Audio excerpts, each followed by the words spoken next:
Hi, my name is Kat and you're watching The Vintage Redhead, a channel where I explore vintage fashion and beauty, especially if you're a redhead. So today I've got a video about the best lip colours for redheads. This is something that I thought was very important as I'm a redhead, as you can see. This is au naturel. And wearing lipstick has been the most recent makeup addition in my life, and every time I looked for advice on the internet to find lip colours that would suit me, there was some stuff for redheads out there, some stuff for us gingers, but not that much. So I've had to do a lot of experimenting on my own, and I have decided to make a video comprising everything that I've learned in my research of trying all kinds of lip colours. I'll also be sharing what shades don't work so well from personal experience, and sharing with you out of my lipstick collection which I'm going to be ditching after this video. I just wanted to finish up their life cycle by making this video, so hope you enjoy that.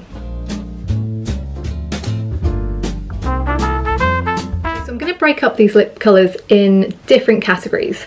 I think I've got 4 different categories, and I'm going to have examples of lip swatches on my lips and recommended lip colours that I can safely say work pretty well if you have this kind of colouring. I'm a day walker ginger, I have red hair, but my eyebrows are actually quite brown and my eyes are brown.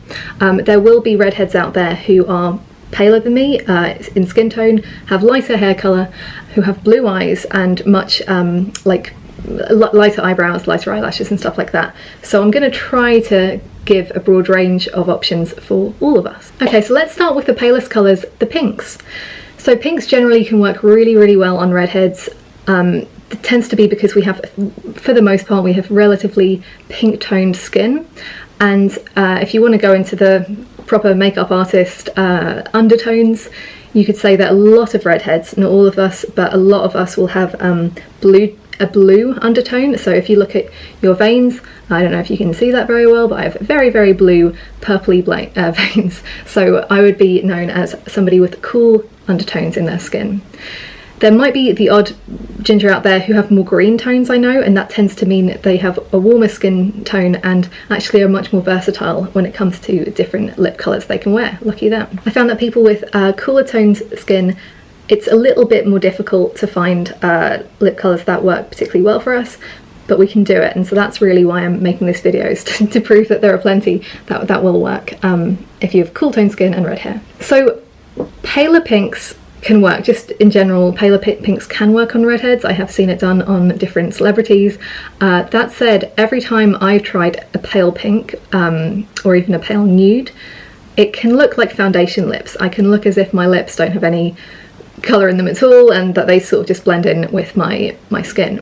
I don't know if you can see, but my lower lip doesn't have much colour in it anyway, so I really need to make sure that either I've lined that lower lip or I'm wearing a lip colour that has some depth to it, has some tone and richness to it, so it doesn't just look like a continuation and I look like I have foundation lips.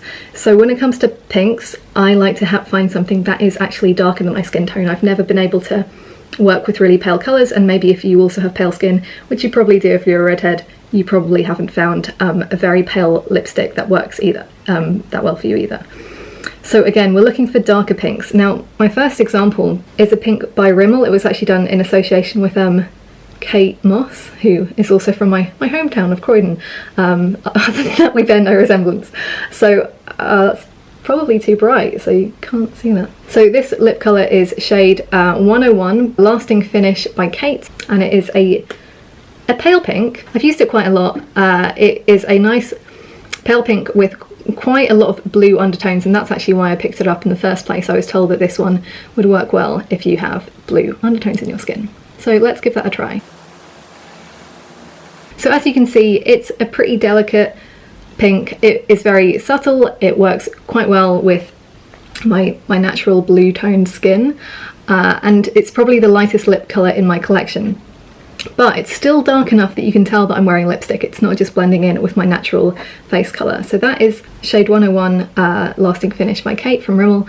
My one tip, if you are going for a pink like this, that you line your lips with a slightly darker shade, and that way it won't look like you've got the foundation lip thing going on. So that's my first recommendation. Light pinks with a blue undertone that are slightly darker than your natural skin tone. Still keeping on the pink theme, I want to show you a lip colour that doesn't work so well. So this is a hot pink or a Barbie pink. This is also from Rimmel. This is Provocalips 16 Hour Kiss Proof colour, and it is in the shade 200 I'll Call You. What I love about this lipstick, there are things I love about it, it really does stay on. These Provocalips lipsticks are excellent for staying power, especially for the price. So I'm just going to put that on and actually show you that it's a little bit tricky to work with. There are 2 steps to this. I'm not doing the most precise job because I'm attempting to use the viewfinder, but basically step 1 is you apply the lipstick and you wait for it to dry. You wait for your lips to get kind of tacky. 1 hour later. So for a pink, this isn't a terrible colour, it's just not my favourite. I think that when pinks get more on the Barbie end of things, that's when you kind of want to avoid them. So I've kept this lip colour in my collection for a while because I like it and I love that it really does stay on your lips, especially when you follow the instructions, wait for your lips to dry and then apply the clear end of the lips, which your one shouldn't look like this. This is because I didn't wait for the lipstick to dry, but if you actually wait for it to dry and then apply the clear end, that creates this really nice subtle gloss that just really locks everything in place. And I think if I do the kiss test, you'll see that this lipstick really does stay in place. So you don't really see anything on my hand there. I think I actually maybe a little bit crumbled off, but for the most part there's nothing there, and that is a rare thing for a really accessibly priced lipstick. So that is the Provocalips, and again I think it's passable for a pink for Redheads because it does have a good amount of blue in it, but it's never going to be my favourite for us because as soon as you get into the really bright bluish pinks, unless you're wearing a very, very pink outfit and it kind of works, generally speaking, really hot pinks can just look a little bit out of place. So that's my one to kind of avoid, and I just wanted to make sure that I'm sharing with you both the ones to go for and the ones to avoid. I actually forgot how hard it was to take off, so even this wipe hasn't been able to remove the lipstick. So I've had to put on some Pond's and hope for the best. Okay, that should do it. Also taken off a quarter of my foundation as well. So the next pink tone, so we're still in the category of pinks, is pinks with a little bit of coral in them. And my recommendation for this was a bit of a surprise to me. Little lip crayon from Autograph, which I think is going to be hard for you to get if you're not in the United Kingdom, because this is a makeup brand from the store at Marks and Spencer's. It retails for about £10. It's just in the shade pink. They only have 4 shades, and this is, I think, a really, really nice one. And it's kind of surprisingly got this slight orange tone in it, which I'm really enjoying. Really easy to apply because it's got that nice pointy end. And I think this has probably become my favourite pink at the moment, and I think it's because it has a little bit of warmth in it, but not too much, which just brings out the natural kind of warmth in our hair. It's somewhere in between the last 2 that I've shown you. It's darker than the Rimmel Kate lipstick, but not as like Barbie pink as the Provocalips. Yeah, so big fan of this one. Of course, if you can't get to Marks and Spencer's and those words don't mean anything to you, just looking for a mid pink with a bit of coral in it, a bit of orangey tones, that will steer you well, I think, if you want to play with, again, warmer shades and you have red hair. My next category of lip colour is nudes, and this has been a really hard one for me. I had to look up lots and lots of different videos and articles online of what kind of nudes can redheads wear, because sometimes you do want something that's a little bit more neutral. What I have found is that browny, flesh-toned nudes, or like kind of coffee cappuccino flavoured coloured nudes, just don't work. Anything with too much brown in it just tends to make me look a little bit blur. I don't know what a better word for that other than blur. But what I have found instead is that nudes that basically have a bit of pink in them or are a little bit cooler in tone, and again, not too pale, really, really important, because again, want to avoid the foundation lip, they do seem to work. So I've really, really loved this lipstick from, is it NYX? Is that what you call it? I always wanted to call it NYX, but I think you say NYX. It is in the shade MLS 15, Whipped Caviar, and I think it's quite a popular shade, but I've really, really enjoyed it. I've used it an awful lot, so here's the try on. So as you can see, this is just, I think it's just a really nice everyday kind of lipstick. For me anyway. It's not really saying anything very extreme, and for whatever reason it's got enough warmth in it that it maintains and complements the warm tones in our hair, but at the same time it has that like a little bit of pink in it, which again works, which seems to work really well with our skin tone as well.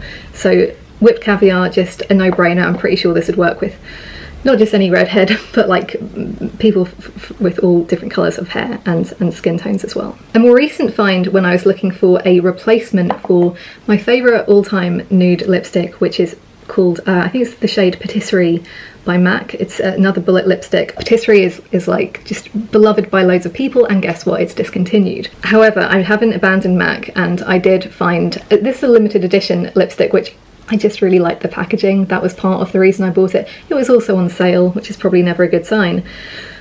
It's called Across the Sky, and it's a darker version of Patisserie. I was looking for a version of Patisserie that was actually a little bit darker because it's so close to my natural lip colour that I want something with a little bit more depth to it, and this is the one that I found, and I've actually been really happy with it. And it's very close to that NYX Whipped Caviar, but just a little bit paler and a little bit pinker. It's actually a little bit more, I think, is it even more matte than the NYX one?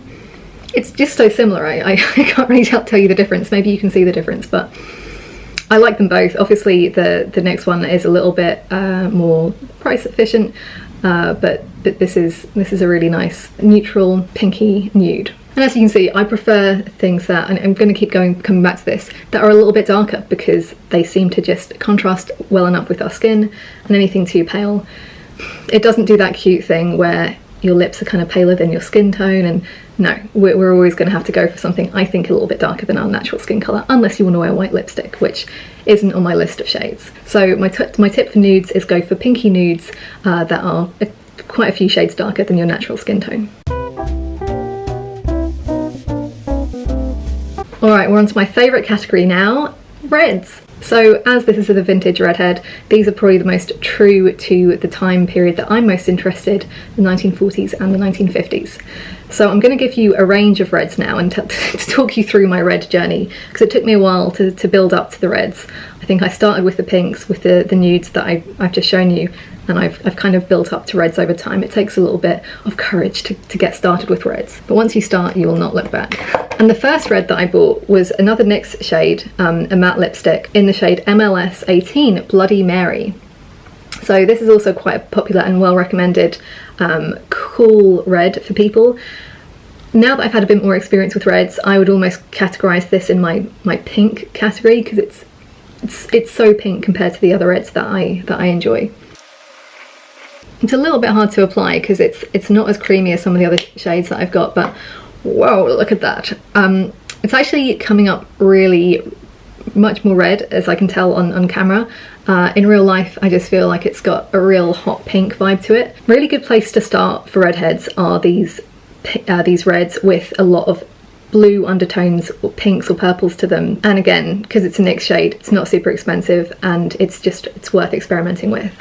That said, now these pinky purpley reds are the least of my favourite, but there is a time and a place for them, and if you are going to go for one, I can strongly recommend that Bloody Mary shade by NYX. Alright, next up, my lips are feeling quite raw right now. On the other end of the red spectrum, which I think we can also get away with, are the much more warm, richer, kind of blood reds. And this is just a cute little sample I've got of a Tom Ford lipstick, because the real ones are, I think they're £40 in real money, or $60 or thereabouts. And this is in the shade 16 Scarlet Rouge. I don't know about scarlet. To me, it's definitely I think it's the darkest red I have. So you can see it is looking warmer than the last one. And it's fine, it's quite delightful because it is a £40 lipstick, so it feels lovely, and it has just a nice delicate sheen to it.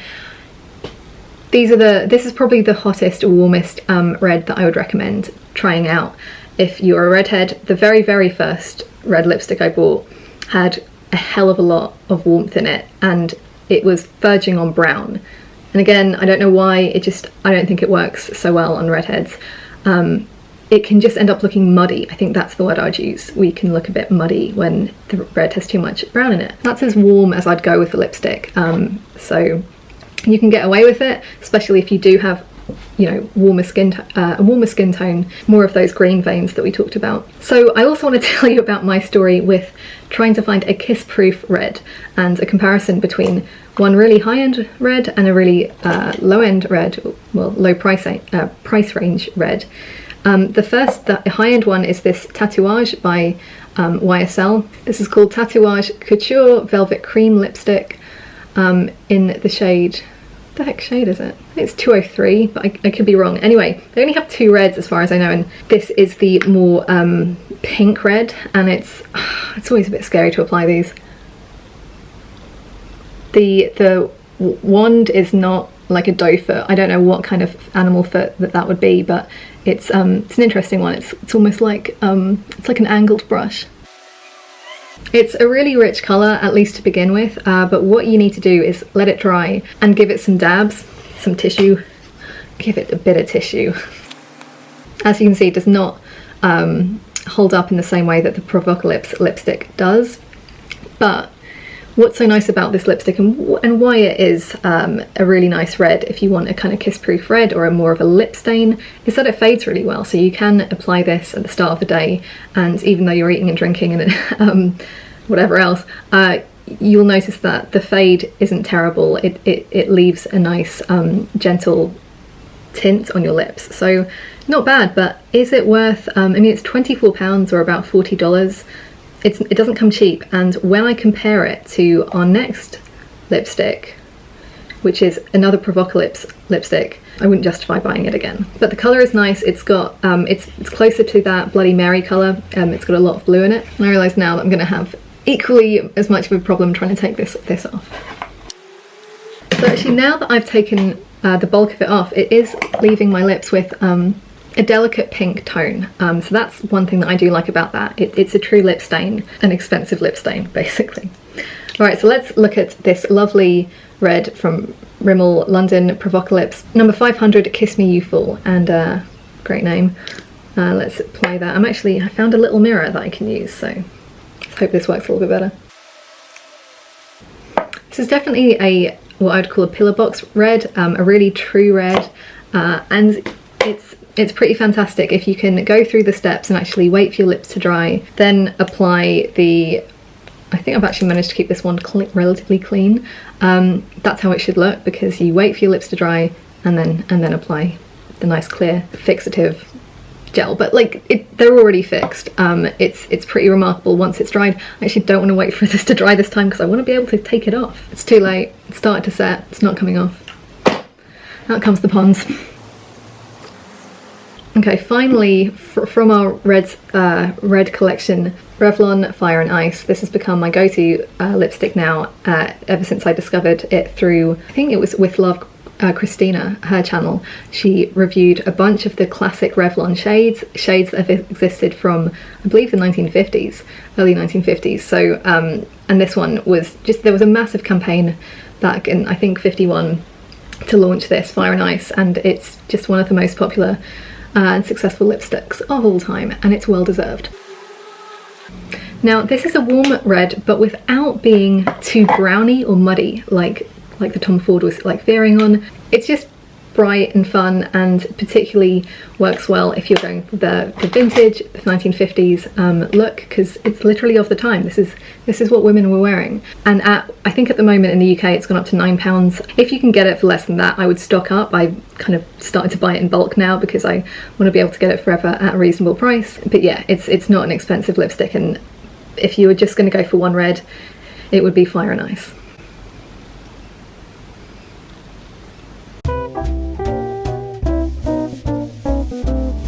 Now I'm going to wrap up with our final lip colour category, and that is corals. Corals are new to me, and I think it was that one from Autograph, that pink with a little bit of coral in it, that made me think, actually, maybe I don't just have to stick to the pink, kind of pinky blue toned shades. I could actually venture out into much warmer tones, so long as they don't get muddy. And interestingly, I've found in a few different places like articles and even advertisements from the 1950s and I think the 40s as well, recommending certain lip colour shades for redheads, just like I'm doing now. So people were already onto this idea.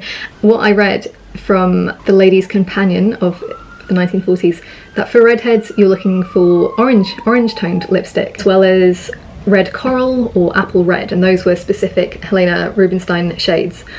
But I think red coral is kind of what we're going for today, and that is exemplified in another Revlon classic shade from the 1950s. This is their, like, I think they call it the super lustrous lipstick. So look for that line and you'll find Fire and Ice, as well as this Kiss Me Coral shade 750. Brand new tube. This is a new one for me. So let's try it out. It's not a super rich lipstick. It doesn't have like that much colour to it. I mean, it obviously does have colour, but it doesn't look like it's so dark that it's gonna make you look like you're wearing a big clown mask, which as somebody with pale skin I'm always scared of. So it feels like a really safe one to wear, despite the fact that it's got like quite a daring, like slightly orange tone to it. One of the reasons I think that corals are slightly more orangey pinks, why they work with us, is that, like you saw, my natural lips have a lot of blue in them, and this almost counterbalances them. So what looks like a really orange lipstick in the tube actually comes out as something with a lot more depth and richness, and it doesn't look too orangey because it kind of mixes with the natural blue. I'm a big fan of this one, and as I get more into corals I'm sure I'll broaden my collection. At the moment that's my only real coral, other than that nice pinky coral, but I like it a lot, and it feels like I'm being true to the 50s, because again this one would have come out at some point in the 50s. So to summarise, pinks that are slightly blue in tone, slightly purplish in tone, but darker than your skin. In the pinky nude category, well, I've kind of given the game away. In the nude category, you want to go for the pinky, again, the pinky or more blue toned nudes, keeping them darker than your natural skin tone.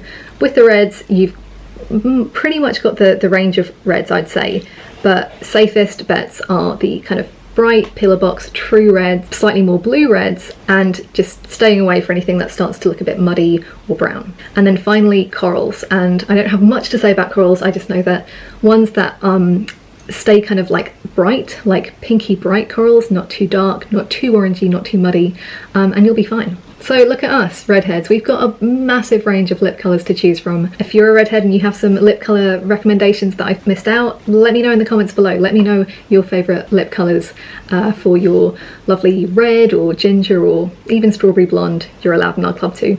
Let me know in the comments below. And to wrap this video up, I'm going to share my reveal on which lip colours I'm going to be ditching going forward. So these ones didn't make the cut. Starting with the Provocalips number 200, I'll call you. Slightly too Barbie for my liking, even though I love the formula. Bloody Mary by NYX, I really liked it for a time, but the formula just isn't that enjoyable anymore, and those pinky reds just aren't my favourite anymore. I'm also going to be ditching the Tom Ford sample and not buying the full version because this is a little bit too muddy for my liking. So there we have it. I hope that was useful. Even if you're not a redhead, maybe you watch this just for fun and you also found it useful, but particularly to my redheads out there, you're not alone.